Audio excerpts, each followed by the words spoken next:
അതിലാഴ്ന്ന വേരുമരമായി സുൽത്താനുൽ ഉലമ വരമായി മുസ്ലിം ജമാഅത്തണവായി നന്മഴകായി വെൺമുകിലായി കേരളയാത്രയിതാ നന്മഴകായി വെൺമുകിലായി കേരളയാത്രയിതാ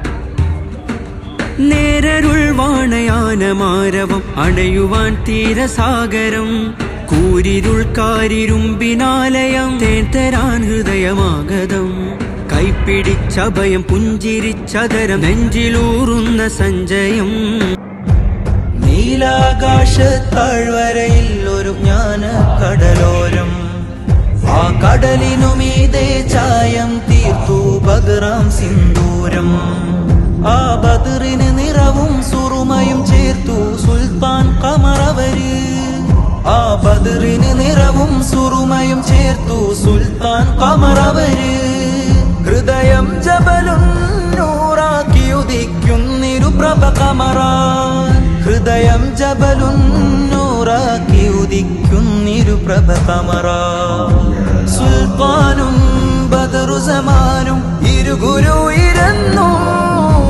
സുൽത്താനും ബദറു സമാനും ഇരുഗുരു ഇരന്നു ഇവരുടെ തണലിൽ എന്നും ഗമിക്കും ഈ പട മുന്നോട്ട് നമ്മൾ മുന്നോട്ട് ഈ രാജ്യത്തിന്റെ മുന്നോട്ടുള്ള ഗമനത്തിന് വേണ്ടി കലാപ്രേമികളായ സാഹിത്യകാരനായ ഈ നാടിന് വേണ്ടി സമർപ്പിച്ചു എന്നതാണ് സാഹിത്യോത്സവത്തിലൂടെ സംഘടന ചെയ്ത ഏറ്റവും വലിയ ദൗത്യം എന്ന് പറയുന്നത്. കേവലം പാട്ടുകൾ പാടിയോ പ്രസംഗിച്ചോ പിരിയുന്ന ഒന്നല്ല സാഹിത്യോത്സവം എന്ന് പറയുന്നത്. ഞങ്ങൾ സംഘടിപ്പിക്കുന്ന ഓരോ ഘടകങ്ങളുടെ സാഹിത്യോത്സവത്തിനും കൃത്യമായ അജണ്ടകളുണ്ടായിരുന്നു. ജില്ലാ സാഹിത്യോത്സവ ചർച്ച വരുന്ന വിഷയം എന്ന് പറയുന്നത് ബിയോണ്ട് ദ ബോർഡർ എന്നതാണ്. അവസാനം ആകാശവും കഴിഞ്ഞാൽ കിളികൾ എങ്ങോട്ട് പറക്കുമെന്നുള്ള കവിയുടെ ചോദ്യത്തിന് നമ്മുടെ നടക്കുന്ന അരുവികളെ നമുക്ക് കാണാൻ സാധിക്കുന്നത്. അതുപോലെ തന്നെയാണ് സാഹിത്യം എന്ന് പറയുന്നത്. സാഹിത്യത്തിന് അതിർത്തികളില്ല, വർഷങ്ങളുടെ അതിർത്തികളില്ല, കാലത്തിന്റെ അതിർത്തികളില്ല, ഭാഷയുടെ അതിർത്തികളില്ല. അതിർത്തികൾ വേദന നോക്കുന്ന ഇടങ്ങളാണ് എന്നാണ് പറയപ്പെടാറുള്ളത്. എന്നാൽ അതോടൊപ്പം സംഗമങ്ങളുടെ ഇടങ്ങൾ കൂടിയാണ്, സംസ്കാരങ്ങളുടെ ഓരോന്ന ഒരിടം കൂടിയാണ് അതിർത്തി പ്രദേശം എന്ന് പറയുന്നത്. പരസ്പരം ശ്വസിച്ചുകൊണ്ടിരിക്കുന്ന ഈ കാസർഗോഡിന്റെ മണ്ണ് വൈവിധ്യത്താൽ ജീവിക്കുന്ന ഒന്നാണ്. മാപ്പിളപ്പാട്ടിന്റെ ഈണങ്ങളും കവിതയുടെ സംഗീതവും കഥയുടെ പ്രകാശവും തലമുറകളായി കൈമാറ്റപ്പെട്ട ഈ മണ്ണിൽ വിദ്യാസമ്പന്നനെ കൊണ്ട് അതിർത്തികൾക്കപ്പുറത്തേക്ക് കാഴ്ചപ്പിച്ച ഒരു ഇടം കൂടിയാണ് കാസർഗോഡ് എന്ന് പറയുന്നത്. ആ മതത്തിൽ ചിന്തിക്കുമ്പോൾ ആശയത്തെ ഏറ്റവും അനുയോജ്യമായി ചർച്ച ചെയ്യാൻ പറ്റിയ ഒരു ഇടം കൂടിയാണ് ജില്ലാ സാഹിത്യോത്സവം എന്ന് പറയുന്നത്. അതിർകൾക്കപ്പുറം എന്ന ഈ വിഷയത്തെ കാസർഗോഡ് ജില്ലാ സാഹിത്യോത്സവത്തിൽ നിന്ന് ചർച്ച ചെയ്യുമ്പോൾ നമുക്ക് മറക്കാൻ പറ്റാത്ത ആദ്യാക്ഷരം കുറിച്ച് പിന്നീട് കേരളത്തിന്റെ മതവിദ്യാഭ്യാസത്തെ പുനർനിർവചിച്ച പണ്ഡിതനായി വളരുന്നതാണ് നാം എല്ലാവരും കണ്ടത്. ഇതൊരു വ്യക്തിയുടെ വിഷയമല്ല, മറിച്ച് ചിന്തയുടെ അതിർത്തി ലംഘനത്തിന്റെ ചരിത്രം കൂടിയാണ്. കമ്മ്യൂണിസവും സോഷ്യലിസവും ആഗോളതലത്തിൽ തന്നെ ഒടുങ്ങി വാഴപ്പോഴാണ്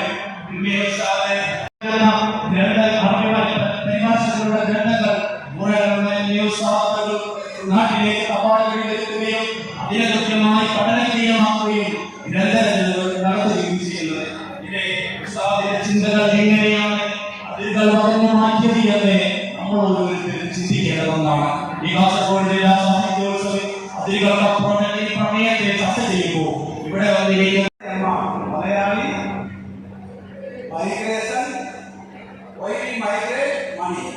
അപ്പോൾ ഈ 3 എമ്മാണ് ഈ കേരളത്തെ കംപ്ലീറ്റ് മാറ്റിയെടുത്തത്. മലയാളി, മൈഗ്രേഷൻ, മണി. മൈഗ്രേഷൻ ഇല്ലെങ്കിൽ മണിയില്ല. ഇവിടെ ഇറങ്ങി നമുക്ക് മണി കിട്ടില്ല. അതാണ് നമ്മുടെ എത്രയോ ആൾക്കാർ പോയിട്ടുണ്ട്. ഇപ്പൊ അമേരിക്ക പോകുന്ന എല്ലാ നാട്ടിലും നമ്മുടെ ആൾക്കാരുണ്ട്. ഇപ്പോൾ ഒരു സ്റ്റഡി പ്രകാരം മലയാളീസ് 106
അതിൽ മലബാർ ഭാഗത്താണ് പാർട്ടിസിപ്പേറ്റ്. അന്ന് മലബാറിൽ നിന്ന് മൈഗ്രേഷൻ വലിയ കാര്യങ്ങളൊന്നുമില്ല. അവരെല്ലാം എയർപ്ലെയിൻ മൈഗ്രേഷൻ, അന്ന് പോലെ train migration, second wave airplane migration and that created A new Malabar. ഇപ്പൊ നിങ്ങളുടെ രാജ്യത്തിലുള്ള 65 വയസ്സുള്ള ആൾക്കാർക്ക് നിങ്ങൾ ഒരു കാലിക്കറ്റ് മാപ്പ് 60കളുടെ 70കളുടെ കാലിക്കറ്റ് മാപ്പ് അന്ന് നോക്കിയാൽ ഇന്ന് നോക്കിയാൽ ഇല്ല കണ്ണൂർ എയർപോർട്ടിലെ ഇല്ല ബാംഗ്ലൂർ പോയാൽ ആകെ 2 മണിക്ക് എല്ലാം ഫ്ലൈറ്റുകളാണ്. Abu Dhabi, Dubai, Sharjah, Bahrain, Oman, Dubai, Qatar എല്ലാ ഫ്ലൈറ്റുകളും കാര്യം. ആ flight migration was contributed by the Muslims of Kerala. അപ്പോൾ നമ്മളിപ്പോൾ കാലിക്കറ്റ് നമ്മൾ പഠിക്കാൻ പോകുന്നത് നോക്കാം. അപ്പൻ ഗൾഫിലുണ്ടായത്, മകൻ ഗൾഫിലുണ്ടായത്, ഇപ്പോൾ കൊച്ചു മകൻ ദുബായ് പോകാൻ റെഡിയായി. അപ്പോൾ 3 ജനറേഷൻസ് ഈ നാട്ടിലെ മൈഗ്രേഷൻ നടന്നിട്ടുണ്ട്. ഗ്രാൻഡ് ഫാദർ, ഫാദർ, ഇപ്പോൾ ഉള്ള 3 ജനറേഷനിലെ മൈഗ്രേഷൻ നടത്തിയ ഒരേ സ്ഥലം ഈ മലബാർ. ഇപ്പോൾ മൈഗ്രേഷൻ ഒന്നില്ലെങ്കിൽ ഈ ബോർഡർ വിട്ട് നമ്മുടെ മലയാളീസ് പോയില്ലെങ്കിൽ, ഇല്ലാത്ത മുസ്ലിംസ് ഇവിടെ പോയില്ലെങ്കിൽ നമ്മുടെ നില നമുക്ക് തീരുമാനം കാര്യമില്ല. ഈ കാണുന്ന ഡെവലപ്മെന്റ് കാണുന്നില്ല. മലപ്പുറത്തിലെയോ കാലിക്കറ്റിലെയോ കാസർഗോഡിലെയോ കാണുന്ന ഡെവലപ്മെന്റ് എല്ലാം മൈഗ്രേഷനാണ്. അപ്പോൾ അത് നമ്മൾ പറയുന്നത് റെമിറ്റൻസ് എല്ലാത്തിനും. അപ്പോൾ ആ ഫണ്ട് എല്ലാം ഇൻവേർഡ് റെമിറ്റൻസസ് ഇതിന്റെ സ്റ്റഡികളാണ്. 2 ലക്ഷം remittances is coming to Kerala. അതുപോലെ 60% is coming to Malabar.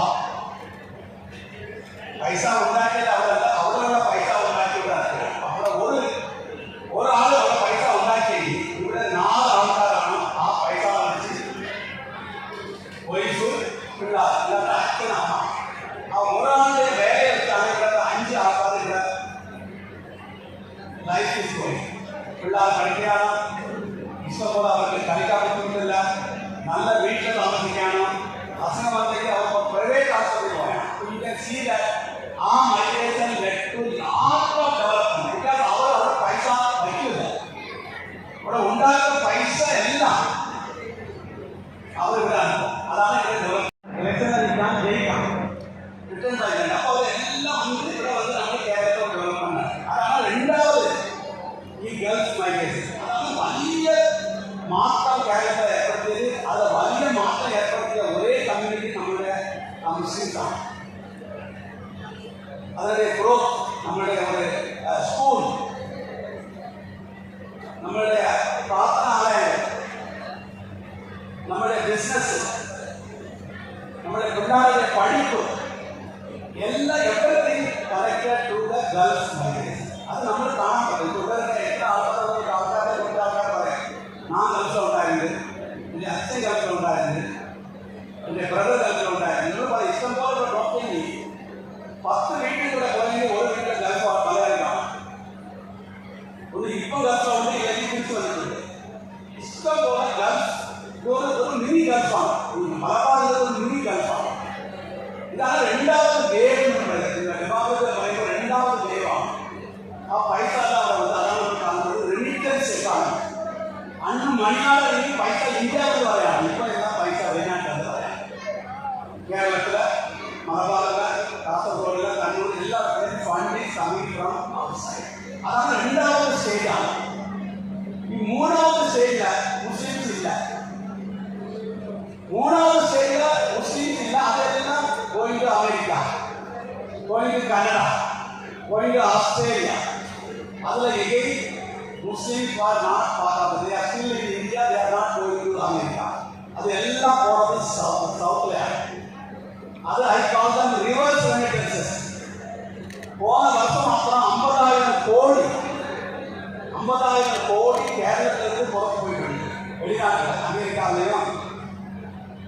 Canada, Australia, London. നമ്മുടെ പിള്ളേർ 25 ലക്ഷം പോയി പഠിക്കാൻ പറ്റുന്നത്. അത് ഇവിടെ നിന്ന് കുറേ ആൾക്കാർ പറയാം എല്ലാം സൗത്താണ്. പത്തനംതിട്ട, കോട്ടയം, ആലപ്പുഴ, തിരുവനന്തപുരം, എറണാകുളം. ഇനി കണ്ണൂർ, കാസർഗോഡ്, കാലിക്കറ്റ് കുറച്ച് ആൾക്കാർ പോയിട്ടുണ്ട്. അപ്പോൾ അതാണ് നമ്മൾ പറയുന്നത് റിവേഴ്സ് റെമിറ്റൻസ്. ഇവരെല്ലാം അവിടെ പോയിട്ട് പറയുന്നത് അവരെല്ലാം അമേരിക്കയിൽ താമസിക്കാം, കനഡയിൽ താമസിക്കാം. അപ്പോൾ ഇവിടെ നിന്ന് ഫണ്ട് പോകാനാണ്. അപ്പോൾ പഠിക്കുന്നത് നമ്മൾ 25 ലക്ഷം, 30 ലക്ഷം, 50 ലക്ഷം എടുക്കുന്ന പിള്ളേരെ ഫണ്ട് വേണം. അപ്പോൾ അവർ പോയിട്ട് അവർ തിരിച്ചു തരില്ല. ഒരു 20 കൊല്ലം കഴിഞ്ഞ് അവർ നാട്ടിലുള്ള വീട്ടിലുള്ള വിറ്റിട്ട് ഈ പൈസ കൊണ്ടുപോയി അവരെ വേണ്ടി കണ്ടു കനഡയിലെയോ. അതാണ് നമ്മൾ പറയുന്നത് രണ്ടാമത് റിവേഴ്സ്. ഫസ്റ്റ് പഠിക്കാൻ പോകുന്ന പൈസ കൊണ്ട് ഇഷ്ടം പോലെ വീടുകൾ, ഹൗസ് വാഷ് ചെയ്യും. ആ പൈസ വിറ്റിട്ട് ഇവിടെ ഡയറക്ടറി അങ്ങനല്ല, അതെല്ലാം റെഡി പോയാൽ അതാണ് സെക്കൻഡ് റിവേഴ്സ് റെമിറ്റൻസസ്. പഠിക്കാൻ പോകുന്ന ഒരു റിവേഴ്സ് റെമിറ്റൻസസ്. സെക്കൻഡ് വരുന്നത് വിത്ത് സാധനങ്ങളെല്ലാം അടുത്ത് പരക്കെ കൊണ്ടുപോകുന്ന ഒരു ഗ്രൂപ്പുണ്ട്. അതിൽ മലബാർ ഈസ് നോട്ട് പാർട്ടിസിപ്പേറ്റ്. അതാണ് മൂന്നാമത് വേവ് എന്ന് പറയുന്നത്. ഇപ്പൊ സംഭവിക്കുന്നത് നാലാമത് വേവാണ്. എല്ലാവരും പേടിച്ചിരിക്കണം, ഇവരെല്ലാം പേടിക്കുകയാണ്. നാലാമത് വേവ് പറയുന്നത് കേരളത്തിലുള്ള ആൾക്കാരുടെ കാര്യം പറയാം. ഒറീസ, വെസ്റ്റ് ബംഗാൾ, രാജസ്ഥാൻ, ഉത്തർപ്രദേശ് അവരെല്ലാം ഇപ്പോൾ എവിടെ പോകാനോ ഏത് കടയിൽ നിന്ന് പോകണം അവർ മൈഗ്രൻ്റാണ്. ഏത് കടയിൽ ഇപ്പോൾ ബസ്സിലായിരിക്കും അവരാണ്, ട്രെയിനിലായിരിക്കും അവരാണ്, എല്ലാവരും അവരാണ്. ഇപ്പോൾ ദുബായിലെ ട്രെയിനിലായിരിക്കും നമ്മൾ മലയാളീസ് കാണാം, ഇവിടെ ട്രെയിനിലായിരിക്കും നമുക്ക് എല്ലാവരും കാണാം. മാത്രമൊന്നുമില്ല, നമ്മുടെ അവരിലേക്കാണ് നമ്മൾ കയറി ഇഷ്ടം പോലെ ആൾക്കാർ പണിയെടുക്കാൻ പറയാം. നമ്മളത് ഡെമോക്രസിൽ പറയുന്നത് റിപ്ലേസ് ആൻഡ് മൈഗ്രേഷൻ ആണ്. നമ്മൾ പറയുന്നത് കേരളത്തിലുള്ള പ്ലംബർ, ഇവിടെ ഉള്ള പ്ലംബർ, ഇപ്പം പ്ലംബർ ഇവിടെ ഇല്ല, ആ പ്ലംബർ ദുബായിലുണ്ട്. നമ്മുടെ പ്ലംബർ എല്ലാം മലയാളി പ്ലംബറെല്ലാം ദുബായിൽ, സൗദി അറേബ്യ, ഖത്തറുണ്ട്. അപ്പം നമുക്ക് പണി ചെയ്യാൻ പ്ലംബർ കാണാം. ഇപ്പോൾ പ്ലംബർ എവിടെ വരാം? പ്ലംബർ ഒറീസയിൽ വരാം, പ്ലംബർ രാജസ്ഥാനിൽ വരാം. അപ്പം നമ്മൾ അവിടെ പോയി പൈസ ഉണ്ടാക്കി അവിടെ അങ്ങനെയാണ്. ഇവിടെ എത്തിയാണ്, ഇവിടെ എന്ത് പണി ചെയ്ത് ഇവിടെ പൈസ ഉണ്ടാക്കി ഇവിടെ എത്തിയാണോ റിവേഴ്സ് റെമിറ്റൻസ്. അടുത്ത അവിടെ നിന്ന് ഗൾഫിൽ പൈസ എവിടെ വരെയാണോ നമ്മൾ വീട് വെക്കുകയാണോ ആ വീട് പഠിച്ചതല്ല ആൾക്കാരെല്ലാം മലയാളികൾ എല്ലാം അവിടെ അവർ പൈസ ഉണ്ടാക്കിയിട്ട് നമ്മുടെ അവിടെ നിന്ന് അടുത്തത് പോലെ ഇവർ പൈസ. അതാണ് നാലാമത് ഫുള്ളി മുസ്ലിം, തേർഡ് നോ മുസ്ലിം, ഫോർത്ത് നോ മുസ്ലിം. അപ്പൊ നമ്മൾ ബെനിഫിറ്റായത് രണ്ടാമത് ദേവത മാത്രമാണ് ഗൾഫ് മൈഗ്രേഷൻ. അതാണ് നമ്മൾ ആദ്യ മലബാർ ബെനിഫിറ്റ്. അപ്പൊ അതാണ് ആ സമയത്തില്ല നമ്മൾ ചില അതിലൊരു ഇമ്പാക്ട് ഉണ്ട്. നമ്മൾ ഹ്യൂമൻ ഡെവലപ്മെന്റ് പറയുന്നത് എനിക്ക് ഓർമ്മയുണ്ട്, 2000 ദുബായ് പോയത്. അപ്പൊ നമ്മളിവിടെ കുയിലാണ്ടി, ഇവിടെ കുയിലാണ്ടി എവിടെ ഉണ്ട്, കുയിലാണ്ടി കാര്യത്താണ് കുയിലാണ്ടി. അപ്പൊ ഞാൻ കുയിലാണ്ടി ഒരു കുട്ടിയല്ല. അപ്പൊ പുള്ളി പഠിച്ചത് 3ാം ക്ലാസ്സാണ്. ഇവിടെ പിള്ളേരെല്ലാം പഠിക്കുന്നത് എല്ലാം ബിടെക്കും നഴ്സിംഗോ MBBS ആണ്. 3ാം ക്ലാസ് പഠിച്ച പുള്ളിക്ക് അവരുടെ പിള്ളേരെ പഠിപ്പിക്കാൻ കാരണമാണ് അവിടെ പൈസ പേയ്മെന്റ് എന്നായിക്കോട്ടെ മേടിക്കാൻ. Migration major. അപ്പൊ അത് നോക്കുമ്പോൾ നമ്മൾ കുറച്ച് കാര്യങ്ങൾ ചെയ്യാനുണ്ട്. ഇതെല്ലാം മണിയാണ്. മലയാളി മൈഗ്രേഷൻ, രണ്ടാമത് എം ആണ്, മൂന്നാമത് third M Muslim migration, fourth M money. ഇപ്പൊ 4 എമ്മിലാണ് നമ്മൾ കഴിക്കുകയാണ്. 4 M Malayali, migration, Muslim and money. ഈ 4 എമ്മിലാണ് കേരളം നടക്കുകയാണ്. ഈ മൈഗ്രേഷൻ പറയുമ്പോൾ നമ്മൾ പഠിക്കപ്പെടാൻ പോവുകയാണ്. ഒറീസയിലുള്ള ആൾക്കാർ അറിയണം, ബംഗാളിലുള്ള ആൾക്കാർ അറിയണം. നമ്മളിവിടെ എല്ലാം മൈഗ്രേഷൻ. ഇതാണ് ഇവിടെ ഒരു കേരളത്തിൽ ഒരു വലിയ ടോപ്പിക് മൈഗ്രേഷനാണ്. വേറെ ടോപ്പിക്കുകളൊന്നുമില്ല, എല്ലാം മൈഗ്രേഷനാണ്. Because money involve. Migration means money. നമ്മൾ പോയി അവിടെ ഉണ്ടാക്കും, ഇവിടെ കുറെ ആൾക്കാർ ഇവിടെ ഉണ്ടാക്കി ഇവിടെ ഉണ്ടാക്കും. അപ്പോൾ ഇതിലേക്ക് ഒരു റൂട്ടാണ്. ദുബായിൽ നിന്ന് പൈസ കേരളത്തിൽ പോകാം, കേരളത്തിൽ നിന്ന് പൈസ ഒറീസ പോകാം, കേരളത്തിൽ പൈസ വെസ്റ്റ് ബംഗാൾ പോകാം. നമുക്ക് എവിടെ പോകാം? Saudi Arabia, Qatar, Bahrain, Oman, Mumbai. ഇതിന്റെ എവിടെ പോകും? പഞ്ചാബ്, രാജസ്ഥാൻ, ഉത്തർപ്രദേശ്, വെസ്റ്റ് ബംഗാൾ, ത്രിപുര, മണിപ്പൂർ. ഇവിടെ എന്തിനാണ് നമ്മളൊരു നടുവുള്ള ആളാണ് കേരള. അവരൊന്ന് മേടിച്ചിട്ട് കൊടുക്കുകയാണ്. ഇറ്റ്സ് ലൈക്ക് നമ്മൾ സാമ്പാറുണ്ടല്ലോ, നമ്മുടെ കാശയാണ്, നമ്മുടെ കയ്യിൽ സാമ്പാറാണ്. റിവേഴ്സ് പൈസ പോരാ. ഇതെല്ലാം അവരെല്ലാം പണിയിരിക്കണം. പണിയെടുത്തിട്ട് എല്ലാ പൈസ ആവും ഒരിസാവുന്ന രാജസ്ഥാനൊക്കെ ഒന്നിപ്പിക്ക് പോലെയാണ്. അതിപ്പോൾ ഒരു വലിയ ഡിബേറ്റാണ്. അത് സൈഡിൽ നമുക്ക് ഇരിക്കട്ടെ. അത് നമുക്ക് മുഖ്യമായ ടോപ്പിക്കാണ്. ഇവിടെ അതിൻ്റെ സ്റ്റഡീസ് കൊണ്ട് വലിയ സ്റ്റഡീസ് കൊണ്ട് ഇവിടെ ഇല്ല. ഇവിടെ ഫൈനൽ പറയുമ്പോൾ വേറൊരു കാര്യം നോക്കാം. ഇവിടെ മണി മാത്രമല്ല, migration brings money, it also brings lot of social caste. നമ്മൾ സോഷ്യൽ കാസ്റ്റ് പറയുമ്പോൾ ഈ മൈഗ്രേഷൻസ് ആർ ഗോയിങ് എവിടെ നിന്ന് മണിക്കൂർ നമ്മളിവിടെ എവിടെ പാർട്ടാണ് നമ്മൾ മൈഗ്രേഷൻ. അപ്പോൾ migration become part of our life. അപ്പോൾ ആ ടോപ്പിക്ക് നിങ്ങൾ ചൂസ് ചെയ്തത് I am very happy because I am working on migration for 30 years. ഇതിന്റെ മുന്നിൽ വേദനയായി നിൽക്കുമ്പോൾ പോലും ലോകത്തോടൊപ്പം നിങ്ങളുടെ പ്രവർത്തനം കഴിഞ്ഞിട്ടുണ്ട്. അതിൽ പ്രധാനപ്പെട്ട പങ്ക് പ്രവാസികൾ ഇവിടെ വഹിച്ചിട്ടുണ്ട് എന്നത് യാഥാർത്ഥ്യമാണ്. ഇന്ന് കാസർഗോഡിന്റെ അതിർത്തി എന്ന് പറയുന്നത് അത് ഏതെങ്കിലും ഒരു ഭൂപടത്തിന്റെ പരിധിയിൽ കേരളം നിശ്ചയിക്കപ്പെട്ട ഒന്നിനകത്തല്ല. അതിനപ്പുറത്തേക്ക് അത് വികസിച്ച് വലുതായിട്ടുണ്ട്. ആ വികസനത്തിന്റെ വലിപ്പത്തിൽ നിർണായകമായ പങ്കുവഹിച്ചവരാണ് പ്രവാസികൾ. ജീവിതത്തിന്റെ അനിവാര്യമായ ഘട്ടത്തിലാണ് അവർ അങ്ങനെ ഒരു പ്രവാസ ലോകത്തേക്ക് പോകേണ്ടി വന്നതെങ്കിൽ പോലും അത് ഈ നാടിന്റെ വികസനാത്മകമായ മാനവികമായ ഒരു ദർശനത്തിന്റെ പ്രകാശനമായി വ്യത്യസ്ത ദിക്കുകളിലേക്ക് പ്രവഹിക്കാൻ കാരണമായി എന്നത് ഒരു വസ്തുതയാണ്. നമുക്കറിയാം, ഇന്ത്യയുടെ അതിർത്തി വിദേശ രാജ്യങ്ങളിലാണ്. വിദേശ രാജ്യങ്ങളിലൊക്കെ അവരുടെ വലിയ ഇടപെടലുകൾ, അവരുടെ സ്നേഹോഷ്മളമായ പാരസ്പര്യത്തിന്റെ അടയാളപ്പെടുത്തലുകൾ ഈ നാട്ടുകാർ ഇന്നും സാധ്യമാക്കിക്കൊണ്ടിരിക്കുന്നുണ്ട്. ആ സാധ്യതയിലൂടെ നമുക്ക് നമ്മളുടെ ഈ സ്നേഹോഷ്മളമായ ഈ സമീപനത്തെ നമുക്ക് നിരന്തരമായി വൈവിധ്യങ്ങൾ ആഘോഷിച്ചുകൊണ്ട്, വൈവിധ്യങ്ങൾ വ്യത്യസ്തമായി ആഘോഷിച്ചുകൊണ്ട്, അതാണ് ഏറ്റവും വലിയ സവിശേഷത. കേരളത്തിൽ കാസർഗോഡിന്റെ ഏറ്റവും വലിയ സവിശേഷത വൈവിധ്യങ്ങളെ, ഇവിടുത്തെ കൾച്ചറുകളെ, കലർപ്പുള്ള കൾച്ചറിനെ മനോഹരമായി നിലനിർത്താൻ ഒരു കലഹവുമില്ലാതെ നിലനിർത്താൻ ഇവർക്ക് സാധിക്കുന്നതാണ്.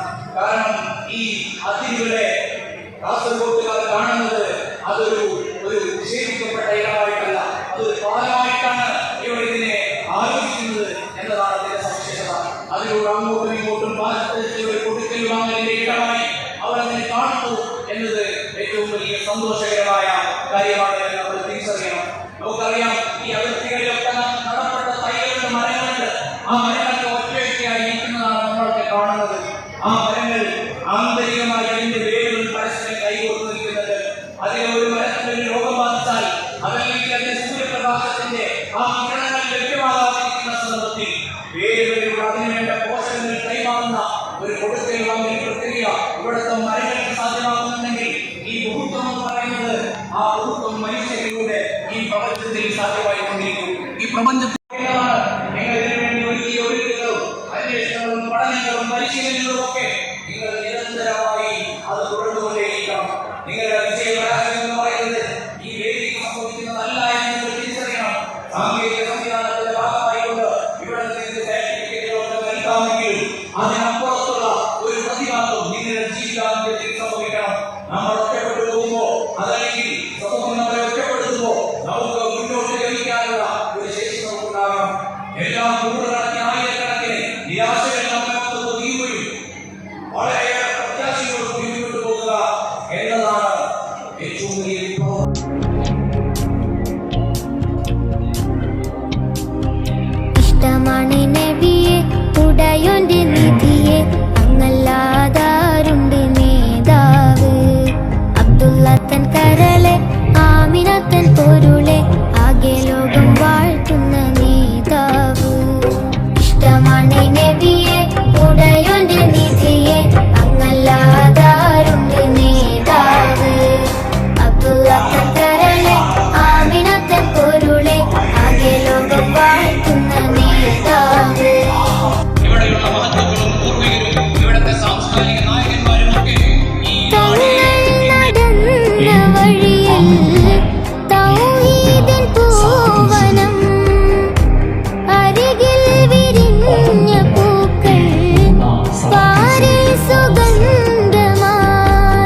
Golden Diamonds, Kerala and Karnataka, the glow of purity.